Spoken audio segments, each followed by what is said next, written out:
इस वीडियो में हम बीपीएससी के प्रीवियस ईयर क्वेश्चन पेपर को देखने वाले हैं। बीपीएससी पीजीटी एग्जाम्स में जो भी प्रीवियस ईयर क्वेश्चन पेपर आए हैं हम उन्हें करेंगे।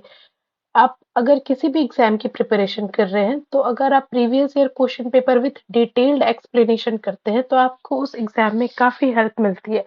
तो इस चीज को ध्यान में रखते हुए मैंने क्वेश्चंस बनाए हैं और एमसीक्यू के थ्रू उसी डिटेल में उसका डिटेल एक्सप्लेनेशन भी किया है। तो होपफुली आपको ये वीडियो अच्छा लगे। फर्स्ट क्वेश्चन है, the brain of any computer system is. किसी भी कंप्यूटर सिस्टम का ब्रेन किसको कहते हैं?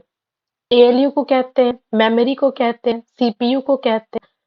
इन तीनों में से more than one of the above, none of the above, इसमें से कोई भी नहीं है। तो आप इसे इस तरीके से याद कर सकते हैं, जैसे किसी ह्यूमन में, इंसानों में ब्रेन जो होता है उसी के अंदर सारे प्रोसेसिंग होते हैं। ब्रेन के अंदर न्यूरॉन्स होते हैं, वो पूरे शरीर में रहते हैं, उसके थ्रू हम सारे प्रोसेसिंग, सारे काम हम ब्रेन के थ्रू करते हैं। उसी तरीके से जिस तरीके से ब्रेन हमारे प्रोसेसिंग काम करता है, वैसे ही कंप्यूटर में जो सीपीयू होता है वो मेन प्रोसेसिंग का काम कंप्यूटर के लिए सीपीयू यानी कि सेंट्रल प्रोसेसिंग यूनिट करता है। इसीलिए हम इसे क्या कहते हैं? ब्रेन ऑफ द कंप्यूटर कहते हैं। तो इसका करेक्ट आंसर होगा ऑप्शन सी, सीपीयू।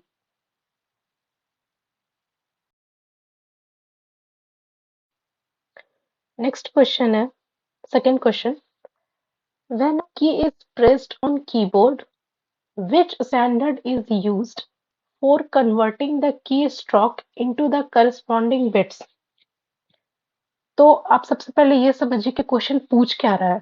क्वेश्चन ये पूछ रहा है कि जब कंप्यूटर में जो कीबोर्ड होता है उसे हम उसमें हम कोई भी की को प्रेस करते हैं तो कौन सा स्टैंडर्ड फॉर्मेट है जिसके थ्रू वो जितने भी कीज हम स्ट्राइक कर रहे हैं कीबोर्ड पे वो बिट्स के फॉर्म में कंप्यूटर में स्टोर हो रहा है।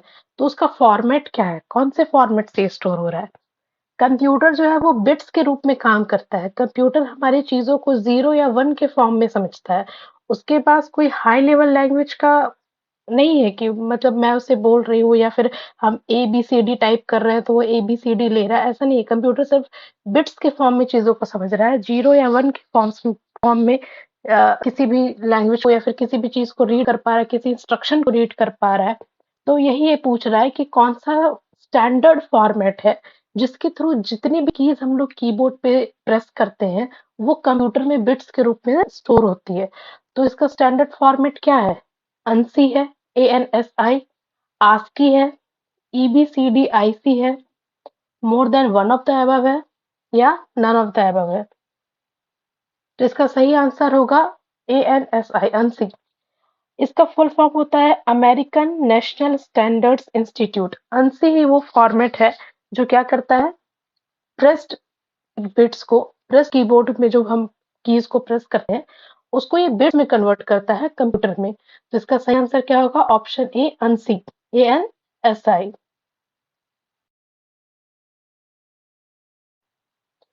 नेक्स्ट क्वेश्चन है, third question, what difference do the fifth generation computers have from other generation computers?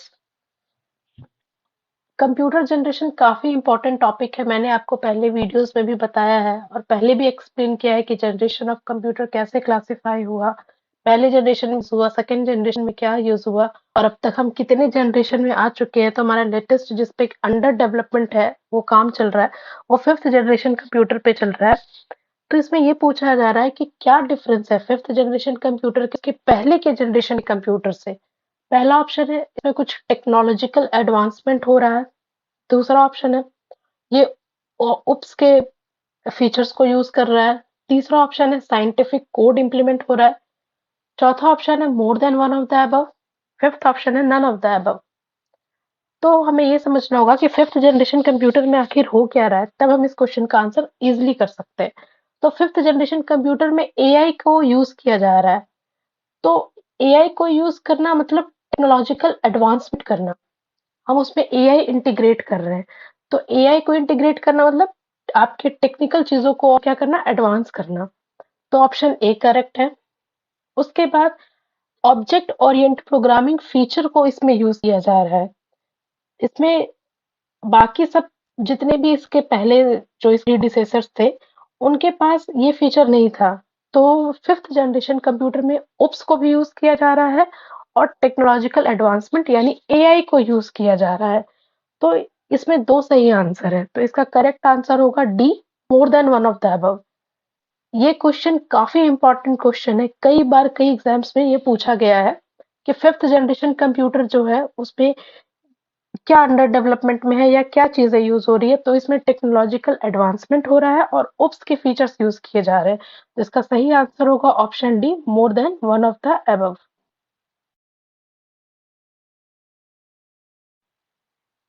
आगे बढ़ते हैं, नेक्स्ट क्वेश्चन है, source code is available to view, modify and redistribute in. किस टाइप के सोर्स कोड, अगर source code जो है वो आप देखने के लिए भी अवेलेबल है, उसमें मॉडिफिकेशन के लिए भी अवेलेबल है और उसको रीडिस्ट्रीब्यूट करने के लिए भी अवेलेबल है, तो ऐसे सोर्स कोड को क्या कहते हैं?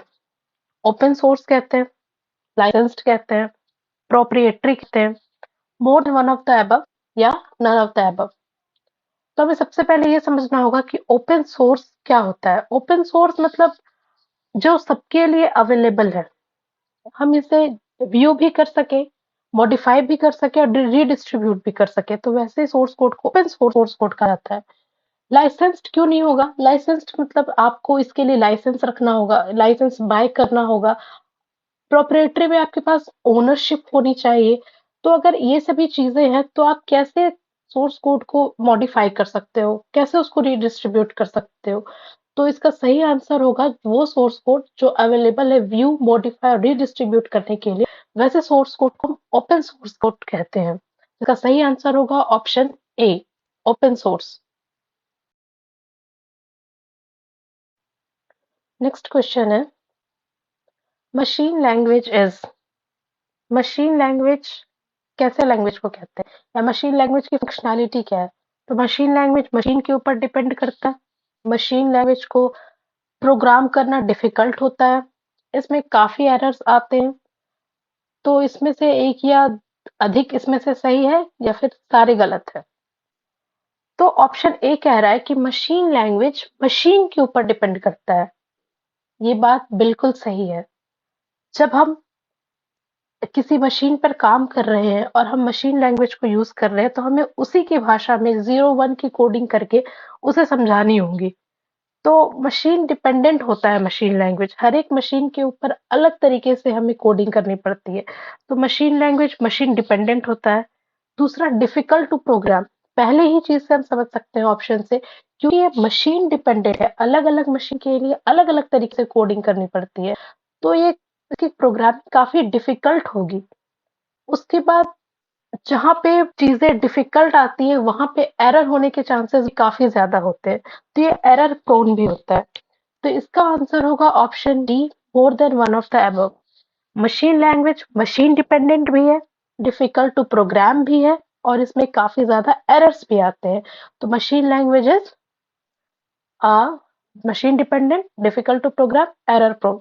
The correct answer is option D, more than one of the above.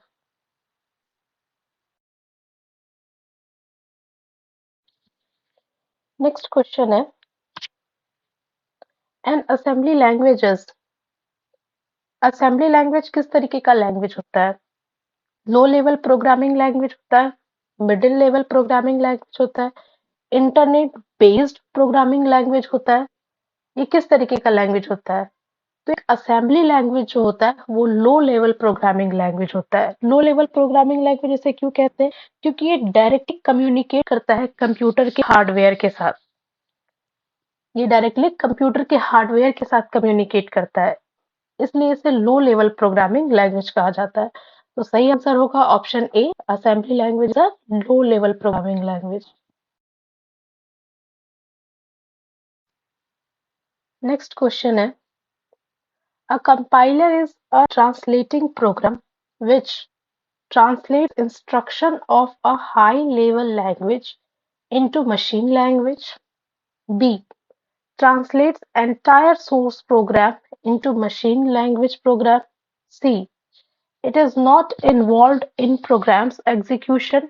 D more than one of the above, E none of the above. तो कंपाइलर की फंक्शनैलिटी क्या होती है? कंपाइलर जो है वो एक हाई लेवल लैंग्वेज को मशीन लैंग्वेज प्रोग्राम में कन्वर्ट करता है। हाई लेवल लैंग्वेज मीन्स जो ह्यूमन रीडेबल होता है या जो हम कोडिंग करते हैं, अपनी भाषा में जो हम कोड लिखते हैं, वो हाई लेवल लैंग्वेज है।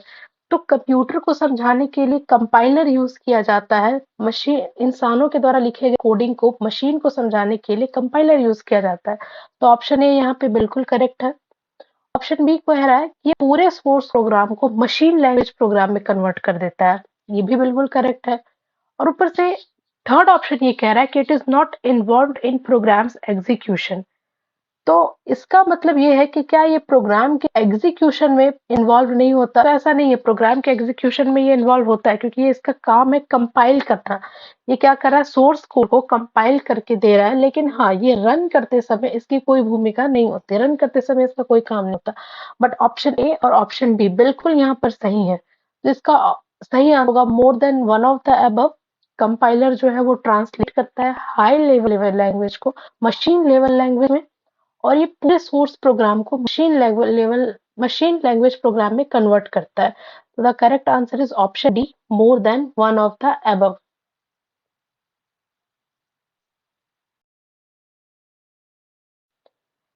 नेक्स्ट क्वेश्चन देखते हैं। Which of the following approaches is used by C plus plus? C plus plus एक प्रोग्रामिंग लैंग्वेज है। वो लैंग्वेज कौन से अप्रोच को फॉलो करता है? Left, right, top down, bottom up, कौन से अप्रोच को फॉलो करता है? तो हमें ये समझना होगा कि सी प्लस प्लस किस टाइप का लैंग्वेज है। सी प्लस प्लस एक ऑब्जेक्ट ओरिएंटेड प्रोग्रामिंग लैंग्वेज है, और जो भी ऑब्जेक्ट ओरिएंटेड प्रोग्रामिंग लैंग्वेज होता है वो सभी ऑब्जेक्ट के ऊपर काम करते हैं। तो जहाँ पे भी ऑब्जेक्ट पे काम होता है, यानी जो language object oriented programming language होती है, वो हमेशा बॉटम अप अप्रोच को फॉलो करती है। बॉटम अप अप्रोच मतलब बड़े से काम को छोटे छोटे काम में तोड़ के उसे करना।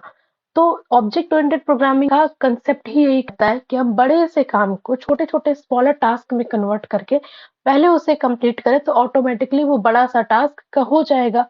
सी ये काम नहीं करता, तो सी जो है वो टॉप टू डाउन अप्रोच को फॉलो करता है, लेकिन सी प्लस क्या फॉलो करता है? Bottom up approach.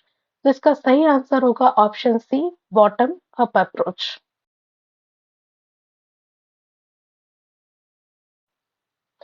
Next question है, what is virtual inheritance in C plus plus? C plus plus में वर्चुअल इनहेरिटेंस क्या है? तो वर्चुअल इनहेरिटेंस होता क्या है? तो वर्चुअल इनहेरिटेंस एक तरीके की टेक्निक होती है जो ये बताती है कि जब हम इनहेरिटेंस की काम कर रहे हैं, मतलब जब डिराइव्ड क्लास बेस क्लास को इनहेरिट कर रहा हो, तो वो इंश्योर करे कि उसके मेंबर वेरिएबल्स जो है वो बार बार उसमें कॉपी ना हो। इनहेरिटेंस का मतलब ये होता है कि एक बेस क्लास है, एक डिराइव्ड क्लास है। डिराइव्ड क्लास बेस क्लास के सारे प्रॉपर्टी को ले रहा है। ये इसलिए यूज करते हैं ताकि हम बार बार कोड को ना लिखे। कोड रीयूजेबिलिटी के लिए हम इनहेरिटेंस यूज करते हैं। ये क्वेश्चन भी आया था कि कोड रीयूजेबिलिटी को क्या कहते हैं। तो कोड रीयूजेबिलिटी आपका इनहेरिटेंस कहलाता है। अब वर्चुअल इनहेरिटेंस क्या होता है? तो वर्चुअल इनहेरिटेंस ये इंश्योर करता है कि बेस क्लास की केवल एक कॉपी, बेस क्लास के मेंबर वेरिएबल्स की केवल एक कॉपी इनहेरिट की जाए ग्रैंड चाइल्ड डिराइव्ड क्लास में। तो इसका सही आंसर होगा option C, C++ technique to avoid multiple copies of the base class into children or derived class। Virtual inheritance क्या करता है?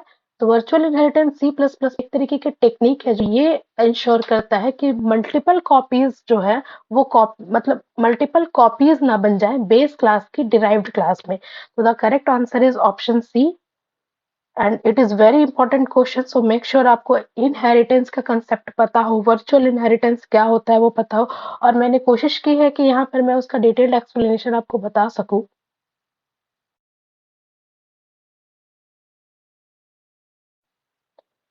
आज का लास्ट क्वेश्चन है 10th question. What happens if following C plus S statement is compiled and executed?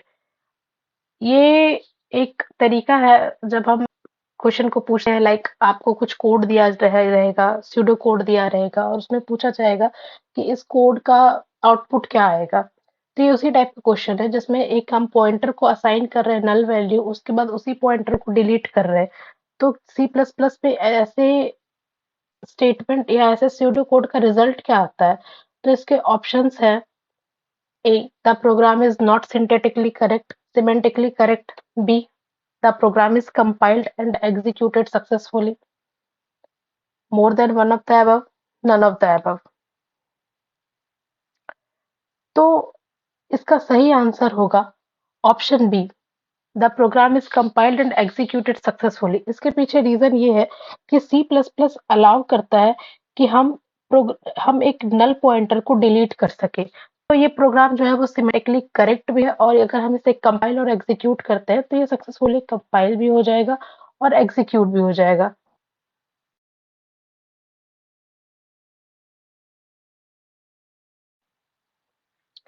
उम्मीद करती हूँ कि आपको ये वीडियो अच्छा लगा है, और अगर आपको ये वीडियो हेल्पफुल लगा हो तो आप इस वीडियो को ज़्यादा से ज़्यादा शेयर करें, लाइक करें और मेरे चैनल को सब्सक्राइब करें, ताकि आपको आगे आने वाली वीडियोस की नोटिफिकेशन मिलती रहे।